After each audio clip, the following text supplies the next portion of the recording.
Assalamualaikum warahmatullahi wabarakatuh, dan salam sejahtera untuk kita semua. Kebugaran di atas sepeda adalah tentang mendapatkan ritme yang stabil. Artinya, kita harus mengayuh pedal secara konsisten, bukan putar berhenti. Untuk melakukan itu, sebaiknya cari jalur yang bebas dari lampu lalu lintas. Cari jalan terbuka yang panjang, idealnya dengan volume lalu lintas yang relatif rendah. Bila tidak ada jalur yang panjang, kita bisa bersepeda dalam beberapa putaran di jalur pendek bebas hambatan. Di sepeda, berusahalah untuk menguasai keseimbangan antara giring dan cadence.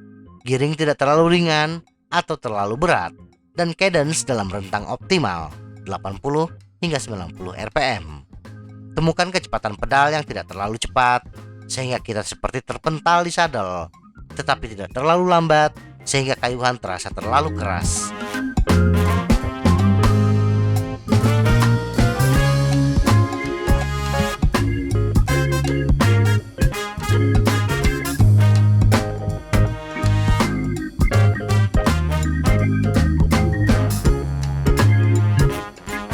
Kita dapat memeriksa kecepatan kita dengan melacak revolusi kita per menit.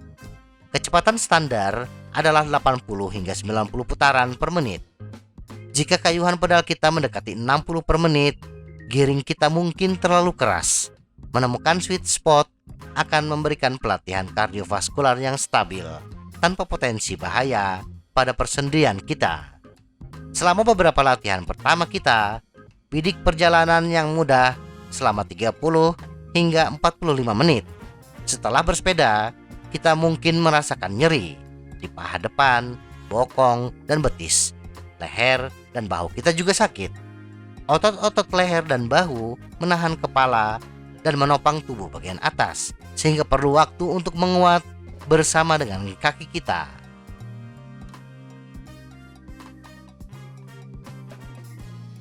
Kemudian, tingkatkan waktu, jarak, dan kecepatan kita. Setelah kita terbiasa bersepeda, sudah nyaman mengayuh sepeda dengan cadence 80 hingga 90 rpm, kita bisa meningkatkan intensitas kita atau volume latihan kita agar mencapai tingkat kebugaran yang lebih bagus. Tetapi jangan meningkatkan intensitas atau volume secara mendadak. Lakukan secara bertahap untuk mengurangi risiko cedera, nyeri, dan kelelahan. Berkomitmen untuk bersepeda secara teratur dan meningkatkan kecepatan secara bertahap ke dalam latihan kita sejak awal adalah tindakan yang terukur. Meningkatkan kecepatan bisa kita lakukan dengan melakukan latihan interval. Pacu sepeda dengan kecepatan tinggi sekitar 30 menit. Kemudian istirahat dengan mengayuh sepeda lebih pelan dan ulangi latihan tersebut hingga durasi 5 menit. Interval kecepatan ini akan menambah dorongan kebugaran yang kuat dan meningkatkan jumlah kalori yang akan kita bakar. Untuk menaikkan kecepatan, tingkatkan cadence kita. Saat kecepatan pedal kita mulai terasa terlalu cepat, untuk giring yang kita gunakan, pindahkan giring ke yang sedikit lebih berat. Kita dapat mempertahankan cadence atau mengurangi prosesnya, tergantung seberapa keras kita ingin bersepeda. Tidak ada aturan keras dan cepat pada waktu interval. Kita dapat mencoba menahan kecepatan sampai kita tidak dapat mempertahankannya lagi. Atau kita dapat membuat struktur latihan kita sendiri, seperti 1 menit keras, 1 menit mudah, atau 5 menit keras, 5 menit mudah, dan ikuti itu. Cara lain untuk membangun kebugaran kardiovaskular adalah mendaki tanjakan dengan sepeda. Menaklukkan tanjakan juga menyuntikkan kerja kekuatan ke dalam perjalanan aerobik kita.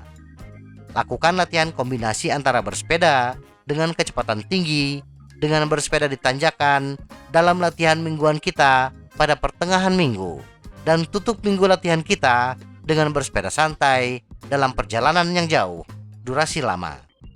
Meskipun bersepeda aman untuk persendian kita, aturan latihan yang cerdas tetap berlaku. Pastikan untuk menyeimbangkan latihan keras, bersepeda atau lainnya dengan hari-hari yang mudah, sehingga tubuh kita dapat pulih. Tetap di jalur dan kecepatan konstan. Menjadi bugar dengan bersepeda adalah tujuan yang bagus, tetapi menjalaninya tidak semudah membalik telapak tangan. Jangan sampai kita bersemangat di awal, tetapi melempem di tengah jalan. Agar kita tetap termotivasi untuk bersepeda, tetapkan tujuan bersepeda kita secara bertahap dan berusaha meraihnya dari minggu ke minggu. Salah satu bagian dari kesenangan bersepeda adalah bersepeda bersama orang lain.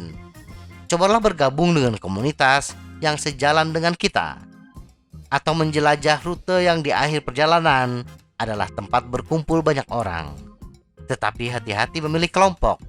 Bergabung dengan kelompok pesepeda yang memiliki kecepatan tinggi di satu sisi akan memotivasi kita untuk meningkatkan kemampuan, tetapi di sisi lain bisa membuat kita cedera dan pada akhirnya menurunkan tingkat percaya diri kita.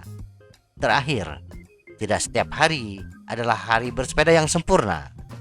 Hujan, cuaca dingin, atau kondisi lain mungkin memaksa kita berolahraga di dalam.